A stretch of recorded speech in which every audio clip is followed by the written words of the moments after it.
She is Director of Medical Affairs and Deputy Medical Director also, and Adjunct Assistant Professor at Dubai Medical College. Welcome, Doctor. You can start. Thank you. Assalamu alaikum, everybody. Sorry, I got delayed, lost the exit. It's good to see people, full faces of people without mask. So I'll be talking about nephrotic syndrome over the next 20 to 25 minutes. First, I would like to thank Dr. Sleiman and the KidsHeart and the organizing committee for the invitation. Thank you, chair people. So let's start. I'll make it very simple. I'll talk basic, so it might be boring for some of you. And then I'll talk more of a clinic case base. Okay, so you will kind of connect things with your cases, what you see in your practice, and then how that will help you in your management of those patients, when to refer them, are you doing the right thing or not? Because always when you get case of flavors of nephrology, let's say nephrotic syndrome, you have all the questions, should I refer this child, should I manage as a general pediatrician? We do encourage people to do manage those children as a general pediatrician, and then I'll outline where you should go next or when you should refer those cases. So I'll run through a few cases, just one slide on each, just to trigger your thinking. So the first case is a 2-month-old female brought to the ER with fever and lethargy, found to have generalized edema. Workup showed sepsis, and she had also nephrotic syndrome picture, filling the criteria or the definition. But the kidney function were normal. So how would you approach this child after you found out about the nephrotic syndrome part? And what would be the next step? How you would counsel the family, what to expect in this child. Would you manage and how you would manage? Second case, a 1-month-old male, brought with fever and lethargy, found to have generalized edema. Workup showed again sepsis, nephrotic syndrome, but this time renal failure. How is that different than the first one? Third, a 2-year-old male with generalized edema, found to have nephrotic range or nephrotic syndrome, and then normal kidney function. Again, how is this different than the other 2 infants? The fourth case is a 14-year-old female diagnosed with nephrotic syndrome at age of 10 years, given a steroid and tacrolimus with no response. No other history, there's on history an investigation found to have primary amenorrhea and chronic renal failure. Are they connected? And then what you would do? Objectives of my talk will be definition, again, basic stuff, epidemiology, classification, either medication response-wise or histological classification, bit about the pathophysiology. This is the way I remember nephrology. As most people know, I would always say that the way I remember nephrology is remembering my pathophysiology. Clinical presentation, common and uncommon, what investigation you would do at first line, because a lot of people throw a lot of investigation on those patients at the beginning unnecessarily. So simply, you have to have a nephrotic range proteinuria. By that, I mean if you do a random urine protein creatinine and units is milligram per milligram for protein and creatinine will be more than 2 milligram of protein creatinine ratio, or if your units is milligram to millimole is more than 200. Of course, you have a non-nephrotic range proteinuria and nephrotic range. If you're not sure, go and check with your reference lab. Make sure it's an early morning sample and collect it properly. Of course, along with that, you will have a low serum albumin, less than 2.5 gram per deciliter, and hyperlipidemia, serum cholesterol more than 200, and clinically you will have edema. So if you have 4, then you are dealing with a nephrotic syndrome child. Is it common? Yes, it's common. We know that the minimal change disease present earlier compared to FSGS as the variety of nephrotic syndrome, and it's as most renal disease are more common seen in boys than girls. Of course, if you have a family history, then your chances of having nephrotic syndrome is higher.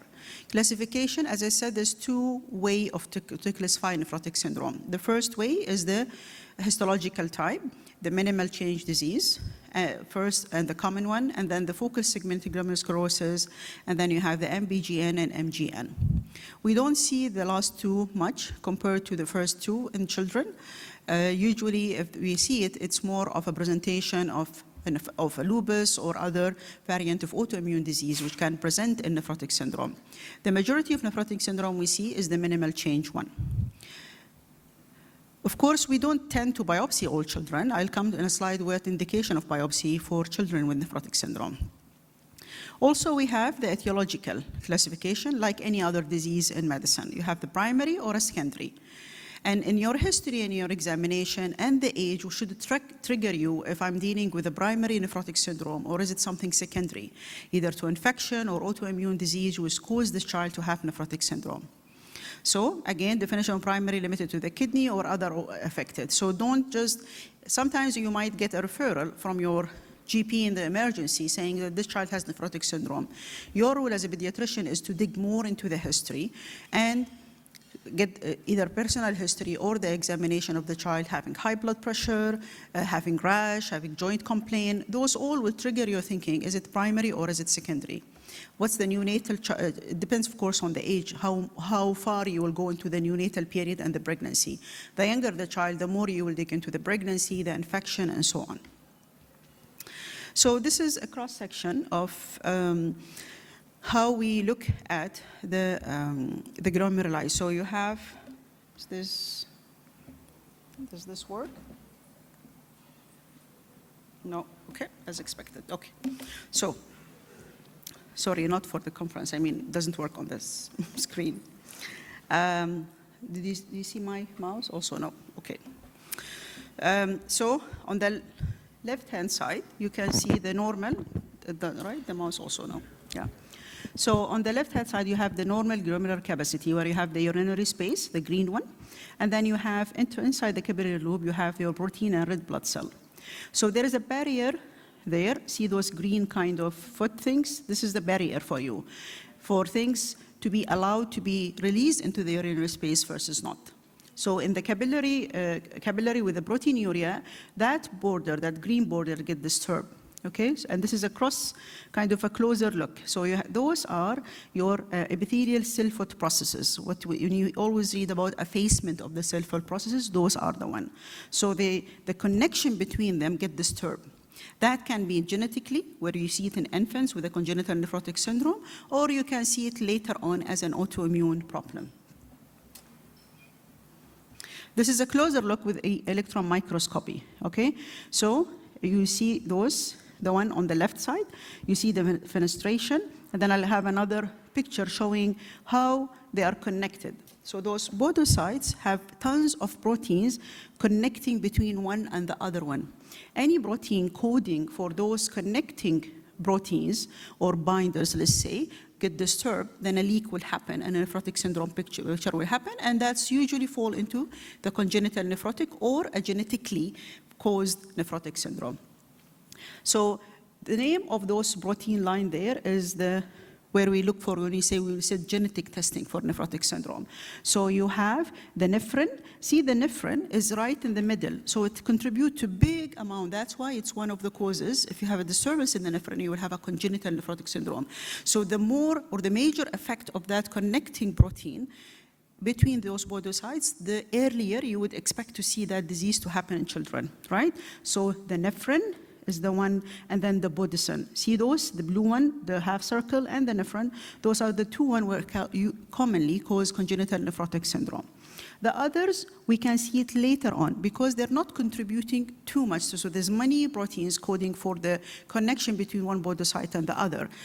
The more its role, the earlier you would see it, right? It makes sense. Again, pathophysiology. So the etiology of congenital nephrotic syndrome, so you have the traditional kind of teaching, you have the primary congenital nephrotic, the secondary, and usually we have it either, if it is very early on, to the congenital infections, and later on, especially in females, but also in males, I've seen a lot of lupus. So they present like edema, but then when you dig more in the history, you would find that those child fitting more into an autoimmune disease, triggering the nephrotic syndrome or presenting as nephrotic syndrome. One here is Dandy-Drash syndrome. Again, you can see it. Maybe some of you have seen that syndrome. That they will have WT1 gene mutation. Also can be like Weger-Fraser syndrome. So example, I gave the 14-year-old girl who has primary amenorrhea, okay, and nephrotic syndrome. She has something called Fraser syndrome. So those kids genetically, she's a male, not a female. That's why she had the primary amenorrhea, and they have the gene which code one of the proteins causing for the connection between those podocytes. Okay. So what happened? When you have proteinuria in a nephrotic range, your serum protein will drop, your oncotic pressure will drop, and then you will leak out fluids. You come with edema anywhere in your body, internally or externally. And then usually it's gravity dependent, so they're puffy in the morning, bilateral usually, if lying on one side will be more. I still get till 2 weeks ago people coming to me diagnosed with allergies because their eye looks puffy, but there's no redness, no discharge, just the puffiness, okay? That's still the case. So if you are in doubt, just do the urine dipstick, and then you will get your answer. If it is negative, you continue your other differential or covering your other things in your investigation and management of that patient. If it is positive, think of nephrotic syndrome, go ahead and do blood test, and then you will get your definition of nephrotic syndrome. Hyperlipidemia, why it happens? The logical cause that the protein is less, liver is overproducing, causing the high blood profile. That tells you when this child gets treated, you don't need to treat the hyperlipidemia with medication to lower the cholesterol. So history, examination of the patient, focus on the hydration, because even though they are edematous, they might be intravascularly dehydrated, and they usually are. So look at your CAB refill, your blood pressure, look at if the child is septic or not, because part of the protein they lose in their urine is the immunoglobulin, so they are prone more for infection. That's why if a missed child with a congenital nephrotic, there's a high chance they come with sepsis and septic shock, like the examples I gave at the beginning. So think when you investigate those patients now, first you want to establish your diagnosis, so you will send your urine, you will do your blood, you will do your you will do serum, urine protein, lipid profile, and serum albumin. Those are the blood tests, the basic one. You don't need to jump on the child while doing everything else, okay? And then you would go next to, if I'm suspicious of this child having an autoimmune disease causing it, I will start with my complements. Okay, then you can proceed further if you think it's a lupus, for example, right? You will do anti-double-strand DNA and so on. Do we need to scan all those kids, mean ultrasound? No. Unlikely you would request a renal ultrasound for those children. Unless they're coming with a gross hematuria, that's a different story. 30% of patients with nephrotic syndrome will have microscopic hematuria, which will resolve, okay? So you don't need to jump on them with ultrasound. X-ray will be done if you see any respiratory distress because you expect pleural effusion to be there. Abdominal ultrasound to tell you there is ascites, no point of doing it. You know by clinically there will be ascites, and it won't change anything of what you are doing. Also, think if this patient in hypotensive shock, like intravascular volume, think if this patient septic or not, think if this patient in renal impairment or not. So I outlined that. Spot urine is as good as doing 24-hour. In children, we are not doing 24-hour majority of the time, especially in young child. It's difficult. You need to cat the child for it. Not worth it. Don't do it. Spot urine, especially the morning one, is more than enough to tell you you have a nephrotic range proteinuria. Urine dipstick is a very handy thing to have at your office. There's multiple ones. If you have the privilege to get the simplest one, it's easier for you and the family. Okay, so this shows the protein, which is in the middle one. I think it's mine, yeah. And then the normal is having a yellow color, like here. And then if you have trace, it will be light green, and then it goes more up to 4 pluses. Some of them go to 3 pluses. It doesn't matter, 4, 3 pluses, it's nephrotic range of proteinuria. So second line investigation, as I said, it depends on what you are looking for, or what's your history and your examination leading to. If you have a child with a renal failure with nephrotic syndrome, you have to be careful because those patients You might also, in these patients, go with your second-line investigation from the get-go. And those patients will definitely require a referral to nephrology or at least a phone consult, if not physical consult for those patients, to guide you through that. Because it might be as simple as rehydrating the child. The child might be edematous for 2-3 weeks, went to several places, was not diagnosed, end up with you with shock. Like any child with a gastroenteritis, for example, coming with severe intravascular hypovolemia and renal failure, you give them fluid, and then you get your answer by improving in their kidney function. In nephrotic syndrome, if you will need to give them fluids, think of 5% albumin. So it's volume plus albumin. Giving saline is not wrong, is correct if you don't have it handy. Not all emergencies will have 5% albumin handy. Go ahead, give saline, don't worry. If they are in shock, treat them as shock. So first, what we do in those patients, all of them will get a trial of a steroid, except the one less than 1 year of age. So if it's less than 1 year of age, do not give steroid, please, because this is a congenital nephrotic unless proven otherwise. Usually they present in the first 6 months of life, but it can be up to the first year of life. So infantile nephrotic syndrome, again, remember that graph, it depends which protein or which gene is affected, coding for which protein, connecting those two podocytes together. So usually we give them a trial of a steroid. I'll come to the schedule we usually use or the widely used. And then usually children between the age of 1 and 8 years old, usually they fit into the minimal change disease regardless of what will happen later, mean they will become steroid dependent or frequent relapser or so on. You will always give them a steroid and see what would happen. So the definition of steroid resistant, there's 2 ways to define it. First, if you have 4 weeks of unresponsive child, mean he's still 3+, for the first 4 weeks, you admit, give IV methylprednisolone pulse, still not, this is steroid resistant, or if you give oral 60 milligram per meter square for 8 weeks. 5 minutes pending. Sure.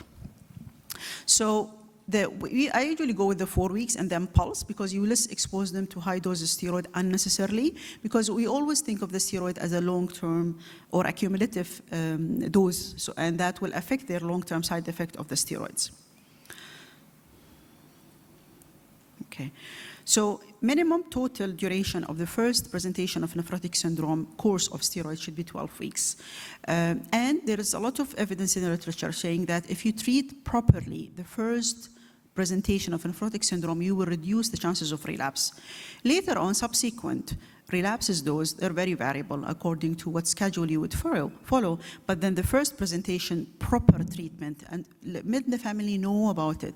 Because some families would come, why it came again? No one told us it will come again, right?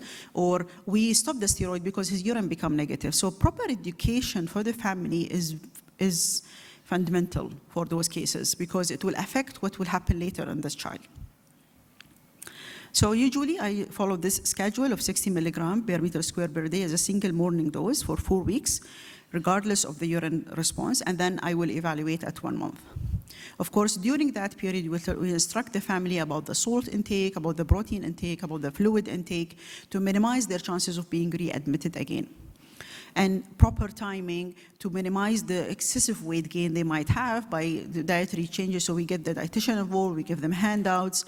We try to get them engaged into all the perspective of the child, because a lot of parents have still seeing patients who will come nephrotic syndrome, not convinced, stop the steroid, going alternative medicine. The proper education for the patient will prevent all of this from happening, because ultimately this child, if they come back to you more sick, it's a bigger problem for them and for yourself. So proper education, spending more time, especially in that first consult, first visit, first admission, is very, very important. Then we start tapering the steroids from the 5th week onward, according to the schedule here. Some people will split the dose of the steroid from the beginning. You can. We recommend to give it as a physiological thing in the morning itself or together. Split if they are not tolerating. Don't forget to give PPIs or stomach protection. Come through that. Yeah, the relapsing doses, usually we taper it quicker, okay? And the tapering will rely on doing the urine dipstick and when the urine become negative. Always teach the family to do it. It's not convenient to bring the child every 2 to 3 days or bring a urine sample and then let's do it and then let's follow. Just let them do it at home. Let them learn how to do the urine tapering and checking it at home. Do I have time? Okay. So we kind of touched on the steroid resistant. So there is the frequent relapses, which is 2 or more relapses in 6 months or of the initial response, or more than 3 relapses in a 12-month period. The steroid-dependent happen if you are within tapering the schedule, okay, or within 2 weeks of within 2 weeks of stopping the steroid course, the protein come back. That's steroid dependent. And why that's important? Because then this child is telling you, I would require a lot of steroid accumulatively. So those children, if this happen, we sit with the family and discuss the second line treatment. There is 6 options for second line treatment. There's evidence on what works and what not in different age group. Okay. Sorry, something appeared here. Okay. Okay, let's see here what happened. Yes. So I'll touch on the second line, but remember there's other therapies which can help in getting the remission quickly. So if the child was hypertensive at the beginning, which can be because of the fluid overload, then those patients usually we give them albumin, diuretics, get things settled, and then we reevaluate the blood pressure. If it's still high and the normal kidney function, AC inhibitor would help. If the kidney function is impaired, do not jump on them with the AC inhibitor because you will affect their glomerular filtration rate and how much blood flowing to their kidneys, and then will affect their causing kidney impairment. So AC inhibitor is a good choice, but make sure the child is intravascularly hydrated and there is no the blood, it's basically that's the intravascular depleted and normal kidney function, because your risk of hyperkalemia and renal impairment will be high if you jump on them with AC inhibitor. Diet, the protein intake, giving 2 to 2.5 gram per kg. Again, that will where your dietitian role will be. Giving a very high protein intake or limiting it will not make any difference. No evidence on it that it would help. Diuretics and albumin. I always get asked, what's the number to give albumin? There is no number to give albumin. Usually below 2.5, but not everyone, all children with below 2.5 level of albumin would require to be given albumin and diuretics. It depends how clinically the child is. Where is the edema in the body? Is it mainly genital edema? Is it pleural effusion? Where is it? How much the child gained weight? Okay. Some children are walking around with 1.5 gram, the steroid-resistant one. You don't need to admit them every day and give them albumin. Time over. Time is over, yeah. Okay. Okay. I'll be quiet, I guess. Okay. We'll wait for the questions, I guess. Yes, we can take in the questions and sessions. Yeah. Okay. Thank you very much.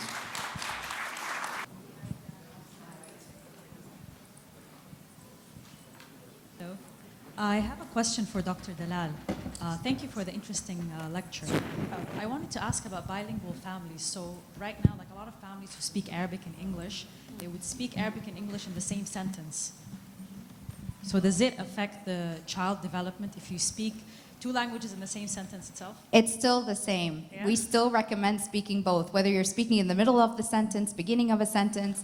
I'm like that too. I am bilingual and I'll use a mixture of both, and I was exposed to both as a child as well. And so it does not make a difference, but that's a really good question. Thank you. You're welcome.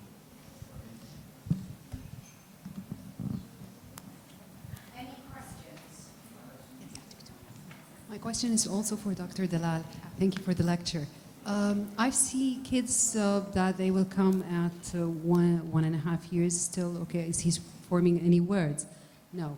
But some families, then the reason sometimes when how many hours you spend talking to the child, especially now with the devices. I had a child with not speaking, but actually 3 hours a day on the device. Then when we try to eliminate that, and I tell them, like, just focus on 3 words every week, whatever most important to him, let them express.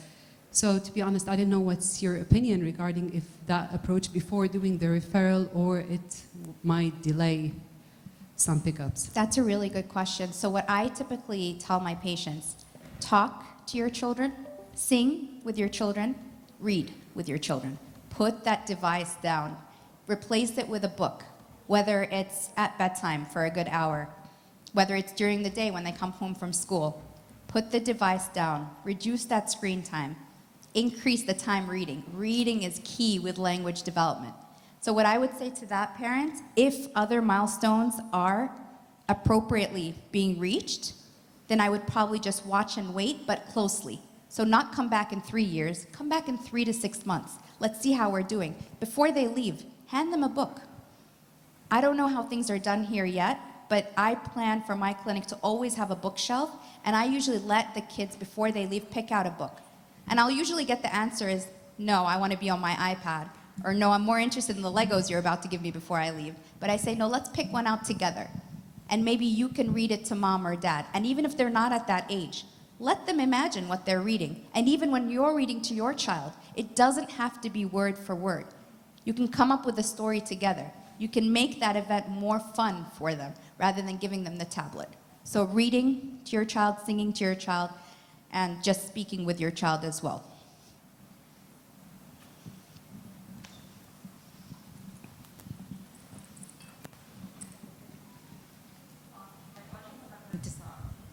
We didn't have the time for the indication for the kidney biopsy, if you don't mind sharing with us.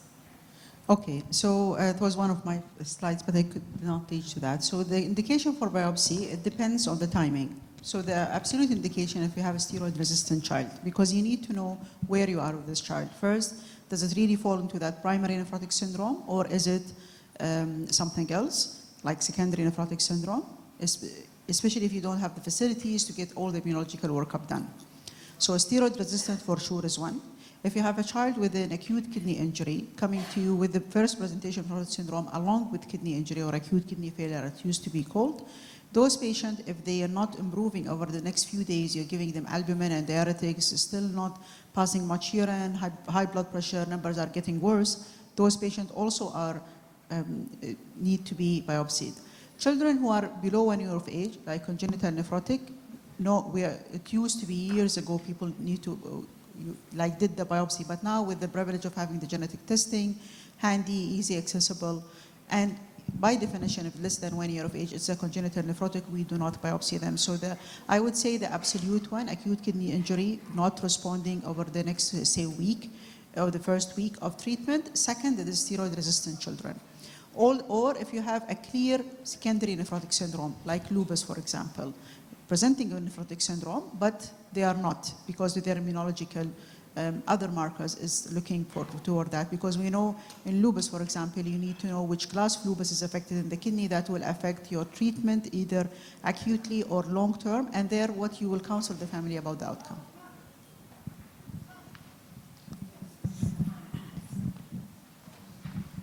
Hello. The question is to Dr. Dalal. So you've spoken about the attachment theory and how, of course, attachment is important because the child needs to establish that relationship with the mom. But at the same time, you mentioned that it will cause more stranger fear. It will become more exaggerated. Were there any studies seeing the child in the near future, whether the development of independence or skills has been affected by this bond? Because sometimes, especially in the Middle Eastern area, especially when they're weaning off the child, they'll be like, okay, let him cry for a while, don't immediately jump to bed, especially that this will make it harder. So were there any studies comparing this attachment theory to? Not that I know of, but wow, because if we could tell how independent we were going to be from just knowing how much stranger anxiety we had, I'm telling you, this world would be an interesting place. That's for sure. I'll look into that, or maybe that's something we can work on together.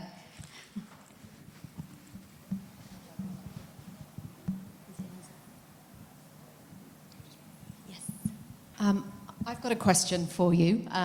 Basically, there's two actually. One of them is we're told with the masks and COVID that there is obviously an increasing incidence, or people are finding children with more language delay. Are you seeing that in your own practice here? So here being US for me, because I just moved here for sure, huge mental health crisis that we had. Lots and lots of more exaggerated language delays specifically.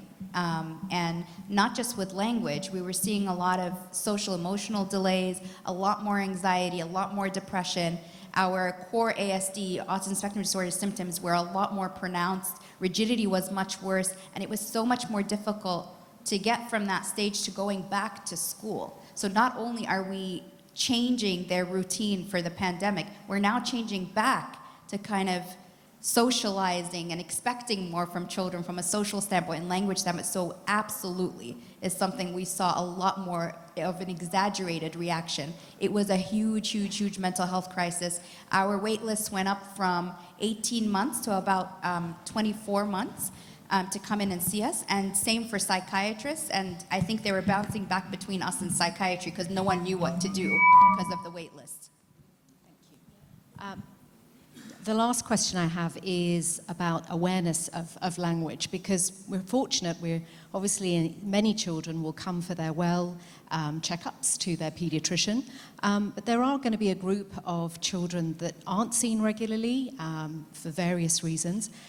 You know, what do you think in terms of impact of awareness within the sort of nurseries and schools in terms of, you know, all the myths that you talk about here, and actually giving people sort of those facts such that they're more likely to empower them to pick up those delays themselves without even having to see a professional? Right. There are many apps that are being used in the US where you, and I think someone brought up, I think Dr. Zainab talked about an app, Bara'im app. I didn't know about this till yesterday, where you could look up your child's age versus where they're supposed to be developmentally, and then you yourself as the caregiver can say, oh, they're not there yet, or what am I supposed to be looking out for? So definitely using more of those apps, if they're used appropriately, of course, and just going into the community, going into schools, and educating, and going into healthcare centers, primary care centers, general pediatricians. It's a scary thing to tackle, but just going in there and educating more and more of the community, and I feel like we can get there, and we are getting there with a lot of the really, really great initiatives that are going on, but these are usually tracked via apps in the US, and other than the apps, one thing that I really loved there was the early intervention programs. I spoke about that yesterday, and I know we're starting to do those here. There are multiple early intervention programs, not per se like the programs in the US as to what they do exactly, but I hope that we can have that system in the near future where myself as a caregiver or the teacher or the general pediatrician feels like there's a question mark about this child's development. Hey, early intervention agency, please, can you go into the child's home and just kind of screen them and figure out what's going on? Because then there's no harm in them screening them and say, nope, we're good, the child's A-okay, or yeah, no, I think something else is going on. We need to start going into the school, we need to start therapies while you wait to be seen by the developmental pediatrician. So there's intervention going on before they come in to see us. We're not losing time. So I think that's what we should strive to move towards, and I'm hoping that's what we will end up doing someday. But thank you for the questions. Madam, I will ask you a general question. In this country, everything is insurance driven. So now as a general pediatrician, we see many children and families speech delay. So first question, where I should refer, to speech therapist or a developmental pediatrician? Now, there are very less developmental pediatrician and dedicated center here, first. Second comes the money. Third comes the process. Fourth comes here families, all mother, father, they are working and child in the daycare or in some other places or taken care by the caregivers. So how you are finding here and how as a general pediatrician, as a community in UAE, we should deal with this situation? That's a really good question, and I feel like probably I can answer you better in 6 months because I haven't started practicing here just yet. But with regards to insurance, I mean, I wish I could say it in a different way, but having a child with a neurodisability can be expensive. And I know this firsthand. I have a nephew who's currently 13. He's thriving. He's doing wonderfully. He's on the autism spectrum disorder. But I know firsthand how much money goes into his therapies, his ABA, his speech, his OT, his shadow teacher that goes in at school. It does take a lot. I wish the world was different, but unfortunately, we're just not there yet. We're not there yet. With regards to sort of where to refer, if you were to choose one, for me to make my life a little bit easier, get a hearing evaluation just at first, and then figure out if there's other developmental, so knowing the normal developmental milestones, figure it out. Is there more than one domain that's delayed? Is it just the speech and language, but the hearing is okay, and he's a social child, he's understanding, his receptive language is okay? That's fine. Have him see a speech therapist, and there's no harm putting in a referral to see us as well, but they'll get the intervention before seeing us as well. And timing is key. I wish things were, because in the US we're covered by Medicaid and a lot of the insurances, and people are still not happy. They see us and they have ABA 40, 45 hours a week. We're not there yet. We're not there yet. Mental health has a long way to go. But thank you for that. I appreciate it. Dr. Imad can join the stage for the pediatric neurology questions. Yeah. Any question for the neurology?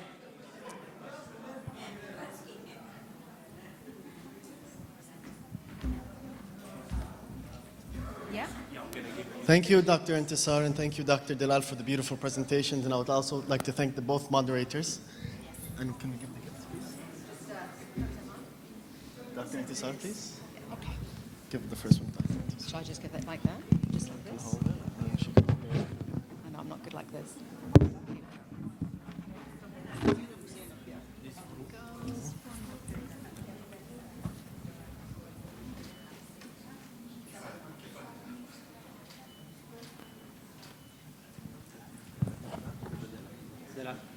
Dr. Dalal. Yes.